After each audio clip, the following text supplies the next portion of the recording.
بسم الله الرحمن إن الحمد لله نحمده ونستعينه ونستغفره ونعوذ بالله من شرور أنفسنا ومن سيئات أعمالنا من يهده الله فلا مضل له ومن يضلل فلا هادي له أشهد أن لا إله إلا الله وحده لا شريك له وأشهد أن محمدا عبده ورسوله أما بعد يا أيها الناس اتقوا ربكم الذي خلقكم من نفس واحدة وخلق منها زوجها وبث منهما رجالا كثيرا ونساء واتقوا الله الذي تساءلون به والأرحام إن الله كان عليكم رقيبا وقولوا قولا سديدا. அன்பிற்கினிய சகோதர சகோதரிகளே, அல்லாஹ்வுடைய தூதர் நபி ஸல்லல்லாஹு அலைஹி வஸல்லம் அவர்கள் கூறினார்கள், ஜும்மாவுடைய தினத்தில் இமாம் மிம்பரில் ஏறி உரை நிகழ்த்தி கொண்டிருக்கும் பொழுது நீ உனது அருகில் இருப்பவரை பார்த்து வாயை மூடு என்று சொன்னாலும் நீரும் வீணான காரியத்தில் ஈடுபட்டு விட்டீர் என்கின்ற அல்லாஹ்வுடைய தூதர் அவர்களுடைய பொன்மொழியை ஞாபகப்படுத்தியவனாக, இமாம் உரை நிகழ்த்தி கொண்டிருக்கும் பொழுது குச்சிகளை வைத்து கற்களை சுண்டுவதையோ விளையாடுவதையோ கூட அல்லாஹ்வுடைய தூதர் அவர்கள் தடுத்தார்கள் என்கின்ற தகவலையும் பதிவு செய்தவனாக, உரையை முழுமையான முறையில கேட்டு அதனுடைய நற்பலன்களை அடையக்கூடிய நன்மக்களாக அல்லாஹ் சுப்ஹானஹு வ தஆலா உங்களையும் என்னையும் ஆக்கி அருள பிரார்த்தித்து என்னுடைய இந்த உரையை ஆரம்பம் செய்கின்றேன். அன்பிற்கினிய சகோதர சகோதரிகளே,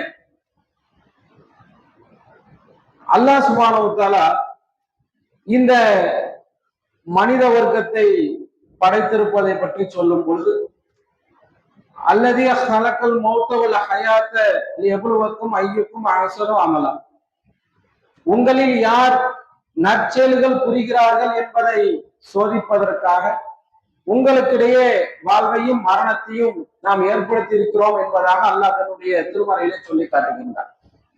இந்த உலகத்திற்கு நாம் அனுப்பப்பட்டிருப்பதனுடைய நோக்கம் மறுமைக்காக வேண்டி தயாரிப்பு செய்வது, அதற்காக நற்செயல்களை முற்படுத்திக் கொள்வது. இப்படி மறுமைக்காக வேண்டி தயாரிப்பு செய்வதற்காக வேண்டி நாம் அனுப்பப்பட்டிருந்தாலும் உலகத்திலே வாழக்கூடிய காலகட்டத்தில ஒரு மனிதனும் ஏதோ ஒரு வகையான மன அழுத்தத்திலும் ஒரு சிரமத்திலேயுமே இருக்கக்கூடியவராகவே இருக்கிறார். அல்லாஹ் எல்லாருக்கும் ஒரே மாதிரியான சிரமங்களை கொடுப்பதில்லை. சிலருக்கு பொருளாதார பிரச்சனை, சிலருக்கு உடல் ரீதியான பிரச்சனை, இன்னும் சிலருக்கு குடும்பத்தில் பிரச்சனை, உறவினர்களுக்கு பிரச்சனை, தொழில் பிரச்சனை. எவ்வளவு பெரிய பணக்காரராக இருந்தாலும் அங்கேயும் அல்லாஹ் ஒரு கமா வச்சிருக்கான். பெரிய வசதி படைத்தவராக நம்முடைய கண்களுக்கு முன்பதாக தோன்றக்கூடியவர்கள்ட்ட கூட அவங்க வீட்டுல பெரிய பென்சு கார் போகும், அதுல ஒரு மனநலம் குன்றிய ஒரு குழந்தை உள்ள உட்கார்ந்து எல்லாம் அப்படிதான் வச்சிருப்பான். அவருக்கு பொருளாதாரம் இருக்கும், வசதி வாய்ப்புகள் இருக்கும், எல்லாருக்கும் இருந்தும் தொழில உச்சாணியில இருப்பார். இருந்தும் அந்த குழந்தையை பார்த்து மனம் சஞ்சலப்படக்கூடிய அளவில் தான் அல்லாஹ் வச்சிருப்பார். எல்லாருக்கும் இதே போன்று ஒரு சிரமத்துடனும் துன்பத்துடனும் தான் நாம் நம்மளுடைய வாழ்க்கையை கழிக்கக்கூடியவர்களாக இருக்கிறோம். இப்படி கழிக்கக்கூடியவர்களாக இருக்கும் பொழுது நாம் உள்ளத்திலே ஒன்றை ஏந்த வேண்டும். இந்த உலகத்திலே எதை நாம் தேடுகிறோமோ, எந்த விஷயத்தை கிடைக்க வேண்டும் என்று ஆசைப்படுகிறோமோ, அது லில்லாஹி மா ஃபிஸ் ஸமாவாத்தி வ மா ஃபில் அர்த், இந்த வானங்கள் பூமியில் உள்ளவைகள் அனைத்தும் அல்லாஹ்விற்குரிய. நாம் எந்த நிம்மதியை தேடுகிறோமோ, எந்த பொருளாதாரத்தை தேடுகிறோமோ, எந்த உடல் ஆரோக்கியத்தை தேடுகிறோமோ, எதை நாம் தேடுகிறோமோ அது இறைவனுடைய கையில். அப்படிப்பட்ட இறைவனுடைய கையில உள்ள விஷயத்தை நாம் பெற வேண்டும் என்று சொன்னால் அல்லாஹ்வுடைய தூதர் நபி ஸல்லல்லாஹு அலைஹி வஸல்லம் அவர்கள் இப்னு அப்பாஸ் ரலியல்லாஹு அன்ஹு அவங்களுக்கு ஒரு உபதேசம் செய்தார். என்ன சொல்றாங்க,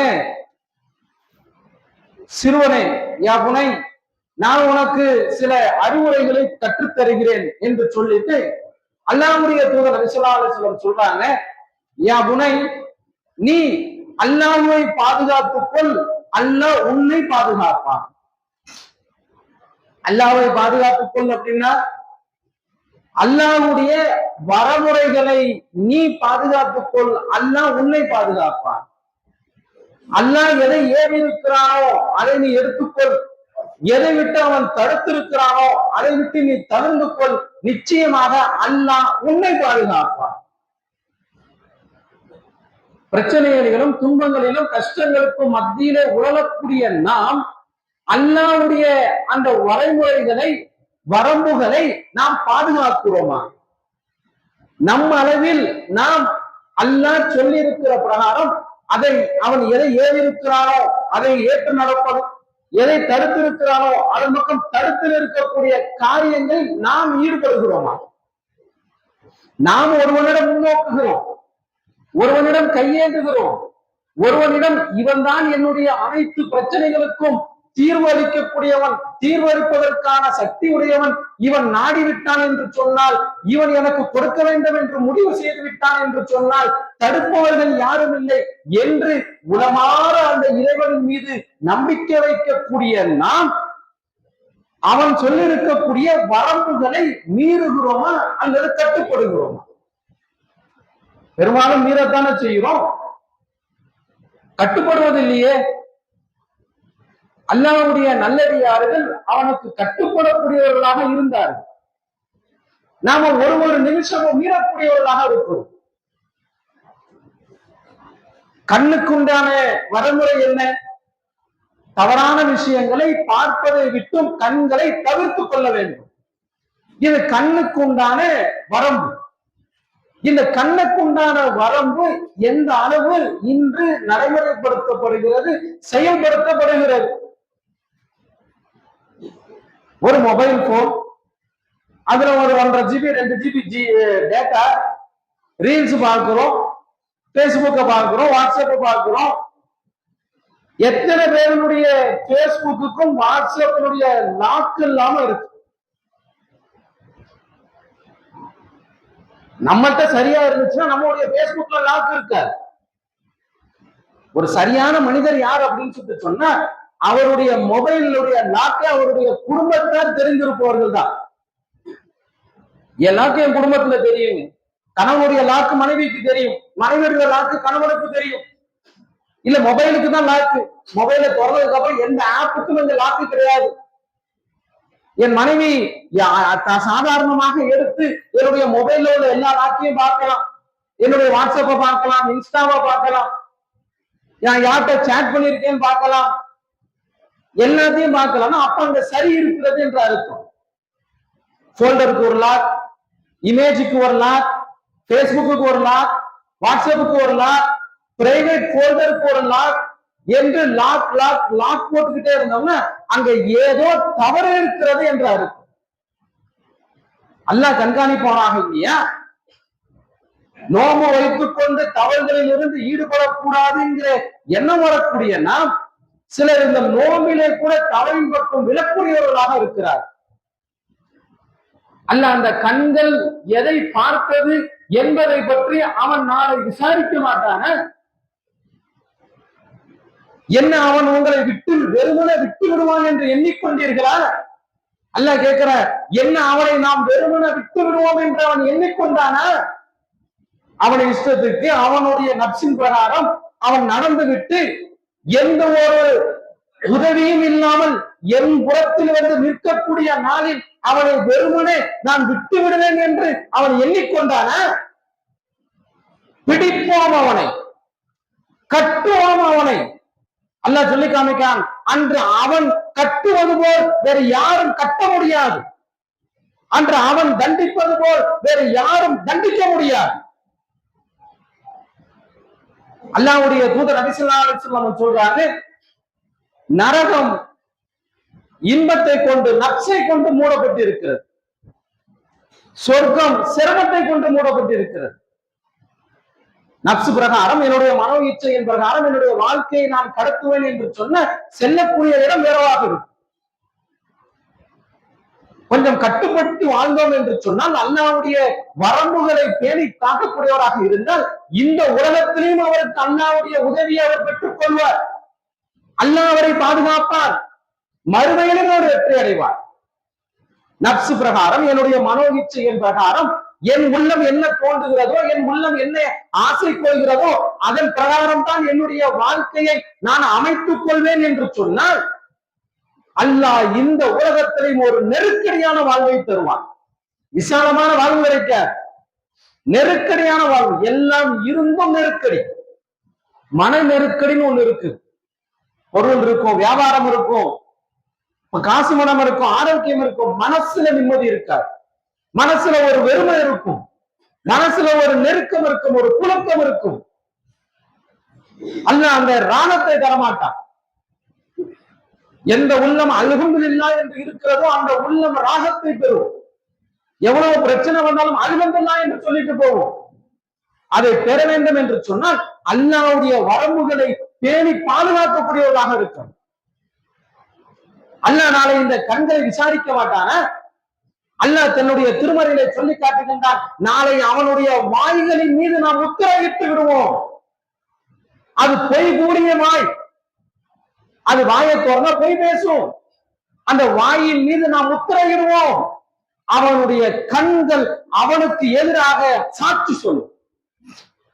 அவன் எதை பார்த்தானோ, எதை தனிமையில இருந்து யாரும் பார்க்கல என்று, எதை யாருமே பார்க்கவில்லை என்று நினைத்துக் கொண்டு எதை அவன் பார்த்துக் கொண்டிருந்தானோ, எதை அவன் ரசித்துக் கொண்டிருந்தானோ அது பதிவு செய்யப்பட்ட புத்தகமாக அவனுடைய கைகளில் கொடுக்கப்படும் போது அந்த மனிதன் சொல்லுவான, எனக்கு வந்த கை சேதமே, இது என்ன என்னுடைய சிறிதோ பெரிதோ எது ஒன்றையும் இது விட்டு வைக்கவில்லையே, இது என்ன புத்தகம் பா இது, நீ செஞ்ச செயல்பாடுகளை நீயே படிச்சுப்பார் என்று அவனுடைய புத்தகம் அவனுடைய கைகளில் கொடுக்கப்படக்கூடிய நாளில் அவன் கதறுவானான், இது என்ன புத்தகம், சிறிதோ பெரிதோ எது ஒன்றையும் விட்டு வைக்கவில்லையே, நான் தனிமையிலே செய்ததை விட்டு வைக்கவில்லையே, கூட்டம் செய்ததை விட்டு வைக்கவில்லையே, நான் யாருக்கும் தெரியாதுன்னு நினைச்சுக்கிட்டு நான் செய்திட்ட காரியங்கள் இவ்வளவு அம்பலப்பட்டு நிற்கிறேனே, நான்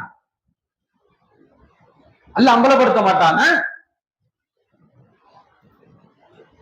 கண்களுடைய வரம்புகளை பேணி பாதுகாத்துக் கொள்ள வேண்டும். அன்பிற்குரியவர்கள்,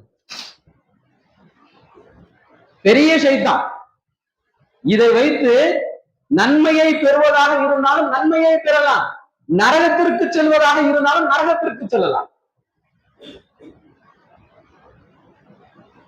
அவ்வளவு பெரிய ஷைத்தான். எங்கேயோ போய் ஒரு தவறு முன்னெல்லாம் தவறு செய்வதற்கு எங்கேயோ போய் ஏதோ ஒண்ணு தேடக்கூடிய நிலை இருந்துச்சு. இன்று சாதாரணமாக ஒரு மொபைல்ல உட்கார்ந்து தவறுகளை செய்யக்கூடிய நிலை. காதுகளுடைய வரம்புகள், நாவினுடைய வரம்புகள். அல்லாஹ்வுடைய தூதர் நபி ஸல்லல்லாஹு அலைஹி வஸல்லம் சொல்றாங்க, இரு தாடைகளுக்கு மத்தியில உள்ள உறுப்பையும் இரு தொடைகளுக்கு மத்தியில உள்ள உறுப்பையும் எவர் பாதுகாப்பதாக எனக்கு உறுதி தருகிறாரோ அவருக்கு சொர்க்கத்தை நான் உறுதி தருகிறேன். ரெண்டுத்தையும் பேணி பாதுகாத்துக் கொள்ளுங்கப்பா. நாவுதான் சாதாரண ஒரு உறுப்பு தான். இது பேசக்கூடிய பேச்சுக்களும் செய்யக்கூடிய செயல்பாடுகளும் எவ்வளவு விஷயங்கள். அல்லாஹ்வுடைய தூதர் நபி ஸல்லல்லாஹு அலைஹி வஸல்லம் சொல்றாங்க, ஆதமுடைய மகன் ஒரு வார்த்தையினுடைய விபரீதத்தை தெரியாமல் அவன் பேசிவிடுகின்றான். அதன் காரணமாக கிழக்குக்கும் மேற்குக்கும் இடைப்பட்ட தூரம் அளவிற்கு அவன் நரகத்தில் வீசி எறியப்படுகிறான் என்பதா. சாதாரணமா பேசுற பேச்சு, ரொம்ப இயல்பா பேசுற பேச்சு. அல்லாஹ்வுடைய தூதர் நபி ஸல்லல்லாஹு அலைஹி வஸல்லம் அவர்கள் அன்னை ஆயிஷா ரலியல்லாஹு அன்ஹா அவருடைய வீட்டுல இருக்கிறார்கள். அப்போ ஒரு உயரம் குறைவான ஒரு பெண்மணி ஒருத்தவங்க போறாங்க. அப்ப அன்னை அவர்கள் அவங்களுடைய உருவத்தை சொல்லும் விதமாக கட்டச்சி போற புள்ளச்சி அப்படிங்கிற மாதிரி ஒரு உருவத்தை கேலி செய்யக்கூடிய விதமாக ஒரு வார்த்தையை கூறிவிடுகிறார்கள். அல்லாஹ்வுடைய தூதர் நபி ஸல்லல்லாஹு அலைஹி வஸல்லம் சொல்றாங்க, ஆயிஷாவே, உன்னுடைய இந்த வார்த்தையை கடலிலே கலந்தால் கடல் நீர் அசுத்தமாகிவிடும். இவ்வளவு பெரிய வார்த்தையை சொல்லிட்டீங்க. நீங்க சாதாரணமாக அசால்ட்டாக நீங்க சொல்லக்கூடிய சாதாரண ஒரு வார்த்தை கடல் நீரிலே கலந்தாலும் அந்த கடல் நீரை அது அசுத்தமாக்கிவிடும். அவ்வளவு பெரிய வார்த்தை இது. நம்மளுடைய நாவுகளில் எந்த அளவுக்கு நம்மளுடைய சகோதரனுடைய கரியை பிடித்து சாப்பிடக்கூடிய வேலைகள் இன்று நாவின் மூலமாக எந்த அளவுக்கு நடந்துகிட்டு இருக்கு. அல்லாஹ்வுடைய தூதர் நபி ஸல்லல்லாஹு அலைஹி வஸல்லம் சொல்றாங்க, புறம் பேசுவது தன்னுடைய இறந்து விட்ட சகோதரனுடைய மாமிசத்தை உட்கொள்வதற்கு சமம். செத்த போனத்தை பொறுத்து திங்கிறதுக்கு சமம். எது? அடுத்தவர்களை பற்றி புறம் பேசுவது. அல்லாஹ்வுடைய தூதர் நபி ஸல்லல்லாஹு அலைஹி வஸல்லம் கேட்கிறாங்க, யார சொன்னா உண்மையிலேயே அந்த குறை அவரிடம் இருந்தாலுமா? ஆம், உண்மையிலேயே அந்த குறை அவரிடம் இருந்தால்தான் அது புறம். அது இல்லை என்று சொன்னால் அது அவதூறு என்பதாக அல்லாஹ்வுடைய தூதர் நபி ஸல்லல்லாஹு அலைஹி வஸல்லம் சொல்றாங்க.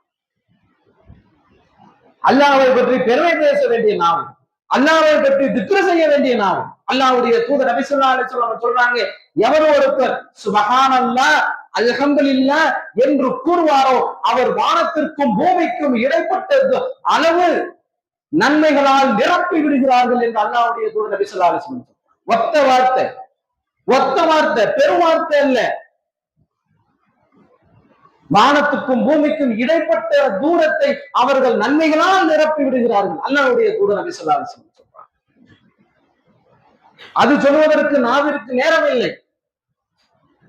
அடுத்தவர்களை பற்றி புறம் பேசுவதற்கும் புரணி பேசுவதற்கும் குறை இருக்கத்தாங்க செய்யும். மனிதனும் குறை இருக்கத்தான் செய்யும். அல்லாஹ்வுடைய தூதர் நபி ஸல்லல்லாஹு அலைஹி வஸல்லம் சொல்றாங்க, தவறான பார்வையை பார்ப்பது கண் செய்யக்கூடிய விபச்சாரம். தவறான விஷயத்தை கேட்பது காது செய்யக்கூடிய விபச்சாரம். தவறான விஷயத்தை பிடிப்பது கை செய்யக்கூடிய விபச்சாரம். உள்ளம் இயங்குகிறது, மர்ம உறுப்பு அதை உண்மையாக்குகிறது அல்லது பொய்யாக்குகிறது. எடுத்தோடனே ஒரு விபச்சாரத்தின் பக்கம் போயிட மாட்டான். அவனுடைய கண் வழியாக, காது வழியாக, நாவு வழியாக எந்த விஷயங்கள் அவனுடைய உள்ளத்தில இயங்குகிறதோ அதைத்தான் நபி ஸல்லல்லாஹு அலைஹி வஸல்லம் சொல்றாங்க, அவனுடைய உள்ளம் இயங்குகிறது, மர்ம உறுப்பு அதை உண்மையாக்குகிறது அல்லது பொய்யாக்குகிறது. ஒண்ணு அவன் போய் விபச்சாரம் செஞ்சிடறான், இல்லாட்டி அதை விட்டு தவிர்த்துக்கிறான்.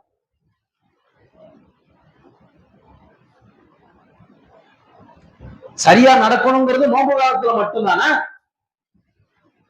நோன்புக்கு அப்புறம் கிடையாதா? அன்பிற்கினிய சகோதர சகோதரிகளே, அல்லாஹ்வுடைய வரம்புகளை பேணி பாதுகாத்துக் கொண்டால் அவர் அல்லாஹ்வுடைய உதவிகளை காண்பார். அல்லாஹ்வுடைய தூதர் நபி ஸல்லல்லாஹு அலைஹி வஸல்லம் தொடர்ந்து சொல்றாங்க, யா புனை, சிறுவனே, நீ அல்லாஹ்வை பாதுகாத்துக் கொள், அவனை உனக்கு முன்பாய் நீ கண்டுகொள்வாய். நீ அவனுடைய வரம்புகளை நீ பேணி பாதுகாத்துக் கொண்டால், அவன் சொன்னதை செய்து அவன் விலக்கியதை விட்டு நீ விலகி நின்றால், அவனுக்காக நீ நின்றால் நீ அவனை கண்டுகொள்வாய். உன் கண் எதிரே அவனை உன் முன்னால் நீ கண்டுகொள்வாய். நபிமார்களுடைய வரலாறுகளை பற்றி அல்லாஹ் விவரிக்கிறான். மூசா அலைஹிஸ்ஸலாம் பின்னாடி ஃபிரௌனுடைய கூட்டம், முன்னாடி கடல். அந்த சமுதாயம் சொல்லுச்சு, யா மூசா, நாம் நாசமாகி விட்டோம், நாம பிடிபட்டு விட்டோம் என்று மூசாவினுடைய சமுதாயத்தினர் கூறிய போது மூசா அலைஹிஸ்ஸலாம் அவர்கள் சொன்னார்கள், ஒரு காலம் இல்லை, நிச்சயமாக என்னுடைய இறைவன் என்னுடன் இருக்கிறான், எனக்கு அவன் சீக்கிரமே வழிகாட்டுவான். மூசா அலைஹிஸ்ஸலாம் அவங்களுடைய நம்பிக்கை. அல்லாஹ்வுடைய வரம்புகளை, அல்லாஹ்வுடைய கட்டளைகளை மூசா அலைஹிஸ்ஸலாம் அவர்கள் பேணி பாதுகாத்துக் கொண்டார்கள். அல்லாஹ் தன்னுடைய உதவியை அரியாபுரத்திலிருந்து கேட்டான். மூசாவை நோக்கி, மூசாவே, உம்முடைய கைகளில் உள்ள கைத்தடியை கொண்டு அந்த கடலை அடிப்பீரா? கடலை அடித்தார்கள். பல வழிகள் பிரிந்தன. மூசாவிற்கு எந்த இறைவன் உதவி செய்தானோ அதே இறைவன் தானே இன்றும் இருக்கிறான். இந்த வேற இறைவன் இருக்கிறான? மூசாவினுடைய வரலாறுகளை இறைவன் சொல்லி காமிக்கக்கூடியதனுடைய நோக்கம் என்ன? நீனும் அதே போல இருந்தால் உனக்கும் அதே போன்று அரியாபுரத்திலே நான் உதவி செய்வேன். நீ எதிர்பார்க்க மாட்டாய், இப்படித்தான் வரும் என்று நினைத்திருக்க மாட்டாய், இப்படியெல்லாம் வருமா என்றும் நினைத்து பார்த்திருக்க மாட்டாய். அப்படிப்பட்ட வழியை உனக்கு உதவி செய்வேன். அல்லாஹ்வுடைய உதவிக்கு என்னைக்குமே ஒரு சுன்னாவை, ஒரு வழிமுறையை நாம் ஏற்படுத்தி விடக்கூடாது. அல்லாஹ் கடை மூலியமா தான் தருவான், வியாபாரம் மூலியமா தான் தருவான், உத்தியோகம் மூலியமா தான் தருவான். அவன் நாடிவிட்டால் அவன் எப்படியும் தருவான். இப்ராஹிம் அலைஹிஸ்ஸலாமை நெருப்பு குண்டத்துல தூக்கி எரியிற வரைக்கும் கூட இப்ராஹிம் அலைஹிஸ்ஸலாம் அவங்களுக்கு மனசுல சிறு சஞ்சலமோ சிறு கவலையோ அவர்களுக்கு ஏற்படலையே. அல்லாஹ்விற்கு கட்டுப்பட்டார்கள். அந்த நெருப்புல எரியும் போது கூட அல்லாஹ் நெருப்புக்கு கட்டளையிட்டான், இப்ராஹிமுக்கு நீ குளிர்ச்சி ஆகிவிடு என்று சொன்ன. திமிங்கலத்தினுடைய வாயில யூனுஸ் அலைஹிஸ்ஸலாமை நுழைய வச்சு யூனுஸ் அலைஹிஸ்ஸலாமை திமிங்கலத்திலே உள்ளார வைத்து அவன் பாதுகாக்கலையா? அந்த இறைவன் தான் இன்றும் இருக்கிறான். அந்த இறைவன் தான் உங்களுக்கும் எனக்குமான இறைவன். அந்த இறைவனுக்குத்தான் நாம் சஜ்ஜா செய்கிறோம். அந்த இறைவனிடமிருந்தான் நாம் கையேந்துகிறோம். அவனுடைய உதவி கிடைக்க வேண்டும் என்று சொன்னான், அவனுடைய அருள் வேண்டும் என்று சொன்னால், அவன் நமக்கு எல்லா நேரத்திலையும் பாதுகாப்பு தர வேண்டும் என்று சொன்னான், அவனுக்கு கட்டுப்பட்டு நடக்கக்கூடியவர்களாக இருக்க வேண்டும். எந்த இறைவனுக்கு முன்பதாக நாம் கையேந்துகிறோமோ அந்த இறைவன் எப்படிப்பட்ட இறைவன்? அல்லாஹ்வுடைய தூதர் நபி ஸல்லல்லாஹு அலைஹி வஸல்லம் அவங்க சொல்லுகிறார்கள், முழு இந்த உலகத்தில் உள்ள மனிதர்கள் அனைவரும் ஒன்று சேர்ந்து அவனிடம் பிரார்த்தனை செய்தால் அவர்கள் அனைவருடைய பிரார்த்தனைகளுக்கும் அவன் பதிலளித்து அவன் கொடுப்பதாக இருந்தாலும் அவனுடைய கஜானாவில் எது ஒன்றையும் அது குறைத்து விடாது. யார்கிட்ட கேட்கறீங்க தெரியுமா? முழு மனுஷனும் உட்கார்ந்து ஒருத்தன்ட்ட பிரார்த்தனை செய்து அவன் கொடுத்தாலும் அவனுடைய கஜானாவிலிருந்து எது ஒன்றையும் குறைத்து விடாது. எந்த அளவிற்கு என்றால், ஒரு கடலிலே ஒரு ஊசியை முக்கி எடுத்தால் அந்த ஊசியினுடைய நுனியில் ஒரு சொட்டு தண்ணீர் அந்த கடலில் இருந்து குறையுமே, அந்த கடலிலிருந்து குறையக்கூடிய அளவிற்குண்டான அளவு கூட இறைவனுடைய கஜானாவிலிருந்து இந்த முழு மனிதனுக்கும் கொடுத்தாலும் அவனுடைய கஜானாவில் எது ஒன்றையும் குறைத்து விடாது என்று அல்லாஹ்வுடைய தூதர் நபி ஸல்லல்லாஹு அலைஹி வஸல்லம் சொல்றார். அப்படிப்பட்ட கஜானாவுக்குரியவன், அன்புக்குரியவன். ஒரு தாய் அல்ல, 70 தாயினுடைய அன்புக்குரியவன் அவன். அல்லாஹ்வுடைய தூதர் நபி ஸல்லல்லாஹு அலைஹி வஸல்லம் அவர்கள் ஒரு போர்க்களம் முடிஞ்ச ஒரு நேரம் ஒரு அடிமை பெண், ஒரு பிடித்து வரப்பட்ட பெண் தன்னுடைய குழந்தையை காணவில்லை என்று அங்கேயும் இங்கேயும் அலைகிறார். கையில கிடைத்த குழந்தையை எடுத்து மார்போடு அழைத்து பாலூட்டக்கூடியவராக இருக்கிறார். இறுதியான அவளுடைய குழந்தை அவருக்கு கிடைத்த பொழுது மகிழ்ச்சியோடு எடுத்து அவள் பாலூட்டுகிறார். அல்லாஹ்வுடைய தூதர் கேட்கிறார்கள், இந்த குழந்தையை இவள் நரகத்திலே எரிய இவள் நெருப்பிலே வீச இவள் விரும்புவாளா? கேட்கிறாங்க அல்லாஹ்வுடைய தூதர். இவ்வளவு நேரம் பிள்ளைய காணும் தேடிக்கிட்டு இருந்தாலே இந்த பெண் தன்னுடைய இந்த குழந்தையை நரகிலே வீச விரும்புவாளா, நெருப்பிலே வீச விரும்புவாளா? விரும்ப மாட்டாள். யாரோ சொல்லலாம். இந்த ஒரு தாய் அல்ல, 70 தாயினுடைய அன்புடையவனாக இருக்கிறான் அல்லாஹ் சுப்ஹானஹு. எந்த ஒரு ஆத்மாவையும் அல்லாஹ் கஷ்டப்படுத்துவது கிடையாது, அல்லாஹ் நரகத்திலே போடுவது கிடையாது. அது செய்த தீமையின் காரணமாக, அது செய்த செயல்பாட்டின் காரணமாக அது தண்டனைகளை அனுபவிக்கிறதே தவிர அல்லாஹ் யாரையும் கஷ்டப்படுத்துவது கிடையாது. அவனுக்கு யாரையும் நோவினைப்படுத்த வேண்டும், கஷ்டப்படுத்த வேண்டும், தண்டிக்க வேண்டும் என்கின்ற விஷயம் அவனுக்கு கிடையாது. அது செய்தவற்றை அது அனுபவிக்கும். எது நாம செஞ்சுக்கிட்டு இருக்கோம்? நம்மளுடைய செயல்பாடு எப்படி இருக்கிறது?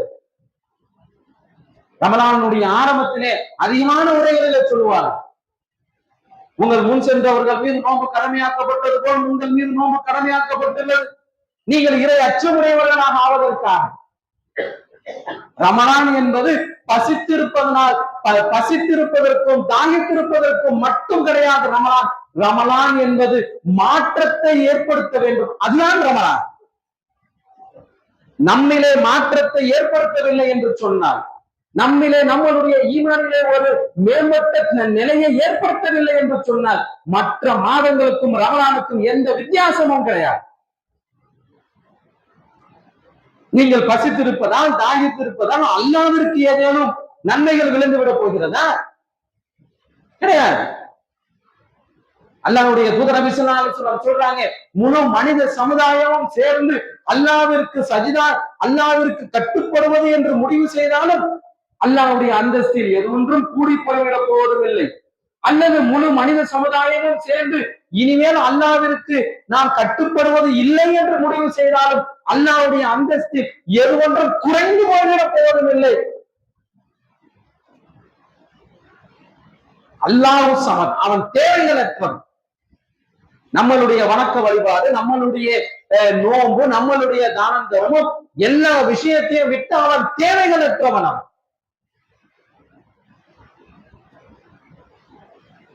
தேவை உடையவர்கள் நாம்.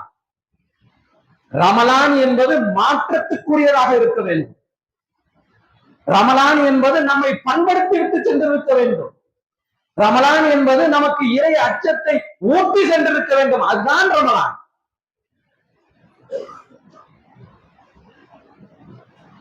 நாம ரமலானுடைய பாதையை கடந்து விட்டோம். நம்மளுடைய நிலை என்ன அன்பிற்கினியவர்கள்? நோன்பு வைத்துக் கொண்டு கடுமையான வெயிலிலே சென்றாலும் தண்ணீர் குடிக்காமல் தவிர்ந்து கொள்கிறோமே, ஏன்? அல்லாஹ் பார்த்து கொண்டிருக்கின்றான் என்ற எண்ணத்திலே தானே. உற்றார் பார்க்கலனாலும், உறவினர் பார்க்கலனாலும், மற்றவங்க பார்க்கலனாலும், யாரு பார்த்தாங்க பார்க்கலனாலும் அல்லாஹ் என்னை பார்த்து கொண்டிருக்கின்றான் என்கின்ற எண்ணம் அந்த உள்ளத்திலே ஏந்தி அந்த தண்ணீரை குடிப்பதை விட்டு தவிர்த்து கொள்கிறோமே, அதுபோன்று தீமைகள் செய்வதற்காக வேண்டி உள்ளம் தூண்டக்கூடிய நேரத்திலே, உள்ளம் ஆசைப்படக்கூடிய நேரத்திலே அல்லாஹ் என்னை பார்த்து கொண்டிருக்கிறான், நிச்சயமாக நான் செய்பவற்றை பற்றி அவன் என்னை கண்காணிக்கின்றான், என்னை கேள்வி கேட்பான் என்கின்ற எண்ணம் நமக்கு நோம்புக்கு அப்புறமும் நமக்கு வருகிறது என்று சொன்னால் நோம்பினுடைய பயனை நாம் அனுபவித்துக் கொண்டிருக்கிறோம் என்ற அர்த்தம். இல்ல எனக்கு வரல, நான் அதுக்கப்புறமா அப்படியேதான் இருக்கிறேன், அல்லாஹ்வுடைய வரம்புகளை நான் பேணி பாதுகாப்பதில்லை என்றால் அல்லாஹ்வை அஞ்சிக் கொள்ளுங்கள். அவன் தண்டிப்பதில் கடுமையானவன். அவனுடைய தண்டனை என்பது கடினமான தண்டனையாக இருக்கும், கேள்விப்பட்டிராத தண்டனையாக இருக்கும், அனுபவித்திராத தண்டனையாக இருக்கும், மனதால் கூட எதிர்பார்த்திராத தண்டனையாக இருக்கும். அன்பிற்கினிய சகோதர சகோதரிகளே, எல்லாரும் கைவிட்ட நேரத்தில், உலகத்தில் உள்ள எல்லா விஷயமும் கைவிட்ட நேரத்தில் எவனின் பக்கம் முன்னோக்கி நிற்பீர்களோ, எவனுடைய உதவியை எதிர்பார்த்து நிற்பீர்களோ, எவனுடைய உதவி வந்தால்தான் என்னுடைய இந்த பிரச்சனை, என்னுடைய வாழ்வு செழிப்பாகும் என்று எவனை நோக்கி உட்கார்ந்து, நல்லா இருக்கிற நேரத்துல இல்ல, சிரமமான நேரத்துல எவனை நோக்கி உட்கார்ந்து அழுது அழுது அழுது புலம்பி புலம்பி எவனிடம் நீங்கள் கையேந்தி கேட்பீர்களோ, அந்த இறைவனுடைய வரம்புகளை பேணி பாதுகாத்துக் கொள்ளுங்கள். அந்த இறைவனுடைய வரம்புகளை பேணி பாதுகாத்தால் அவனுடைய தூதர் சொல்கிறார்கள், நீ அவனுடைய உதவியை நீ நேரிலே காண்பாய். நீ பிரார்த்தனை செய்தால் அவனிடமே பிரார்த்தனை செய், அவன் தருவதற்கு போதுமான. அவனிடமிருந்து பெற வேண்டும் என்று சொன்னார்.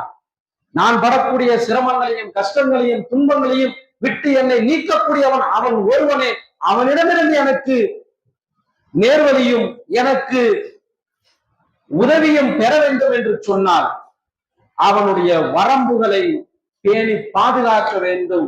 உள்ளத்திலே அப்படி அவனை அஞ்சி, தனிமையில் அஞ்சுபவரை அல்லாஹ் நேசிக்கின்றான். கூட்டத்தில் அஞ்சுறவங்களே கிடையாது, அடுத்தவங்களுக்காக வேண்டி தப்ப விட்டு தூரமாக்குறவங்க கிடையாது. யாருமே பார்க்காம இருக்கும் பொழுது அல்லாஹ் பார்க்கிறான் என்கின்ற காரணத்திற்காக தனிமையில் எவர்கள் இறைவனை அஞ்சுகிறார்களோ அவர்களை இறைவன் நேசிக்கின்றான், விரும்புகின்றான். நிச்சயமாக தனிமையில் அஞ்சுபவர்களை தான் அல்லாஹ் நேசிக்கின்றான். அப்படி தனிமையிலும் அல்லாஹ்வுடைய வரம்புகளை பேணி பாதுகாத்துக் கொள்ளுங்கள். கண்களால் உறுப்புகளால் அல்லாஹ்வுடைய வரம்புகளை மீறி விடாமல் அவனிடமே கேட்டு அவனிடமே பெறக்கூடிய நன்மக்களாக அல்லாஹ் சுப்ஹானஹு வ தஆலா உங்களையும் என்னையும் ஆக்கி அருள் புரிவானாக. வாஹிரு தவானா அல்ஹம்துலில்லாஹி ரப்பில் ஆலமீன். அஸ்ஸலாமு அலைக்கும் வரஹ்மத்துல்லாஹி வபரகாத்துஹு.